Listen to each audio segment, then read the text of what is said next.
یک حدیث از احادیث رسول الله صلی الله علیه و سلم را ذکر میکنم که رسول الله صلی الله علیه و سلم یک تهدید بسیار خطرناک کرده برای او کسانی که ماه مبارک رمضان را استفاده درست ازش نمیکنن. و این حدیث شما حتما شنیده باشین که یک روز در روز جمعه بود، رسول الله صلی الله علیه و سلم به خاطر بیان خطبه میرفتن که سر محراب بالا شوند. هر قدم خود را که میماندن میگفتن آمین آمین آمین. 3 بار رسول الله صلی الله علیه و سلم در روز جمعه در هنگامی که بر خطبه میره آمین میگه. و بعد از اصحاب رسول الله صلی الله علیه و سلم پرسیدن میکنن یا رسول الله تو چطور 3 بار آمین گفتی؟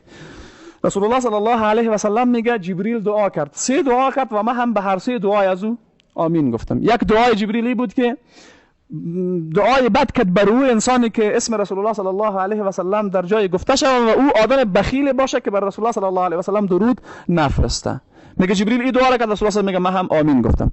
دعای دیگه شی بود که جبریل بر علیه او انسان دعا کرد که پدر و مادر خود را یا یکی از اونها را در حالت بزرگسالی دریابه و با حد نیکی هایی که به اونها نکرده باشه خود مستحق جنت نسازه.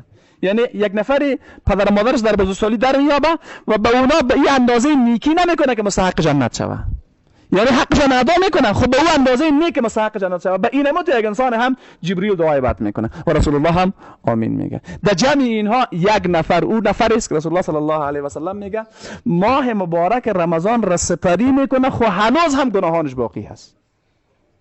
بسیار گپ خطرناکی میگه. رسول الله صلی الله علیه و سلم میگه جبریل دعا کرد بر علیه او انسانی که ماه مبارک رمضان را سپری کرده هنوز هم گناهانش باقی مانده.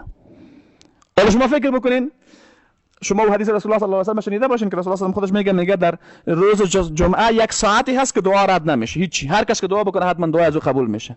و خیلی از علما میگن که اینمی ساعت دعا بیشتر علما نظرشون نیست که در اون هنگامی است که امام به خاطر خطبه بالا میشه و امیر روز جمعه هست و رسول الله صلی الله علیه و سلم هم به خطبه بالا میشه. و چی کسی دعا میکنه؟ جبریل امین وحی روح القدس دعا میکنه بر علیه 3 نفر. و چی کسی آمین میگه؟ رسول الله صلی الله علیه و سلم. یعنی اسباب اجابت این دعا خیلی بالا هست. روز جمعه هست، ساعتی هست که در جمعه وجود داره و دعا کننده جبریل هست و آمین گوینده هم رسول الله صلی الله علیه و سلم. این بر علیه او انسان دعا کرده که رمضانش سپری شده خو گناهان هنوزم به او باقی مانده باشه. از این که تهدید خطرناک من فکر نمیکنم برای یک نفر دیگه باقی مانده باشه.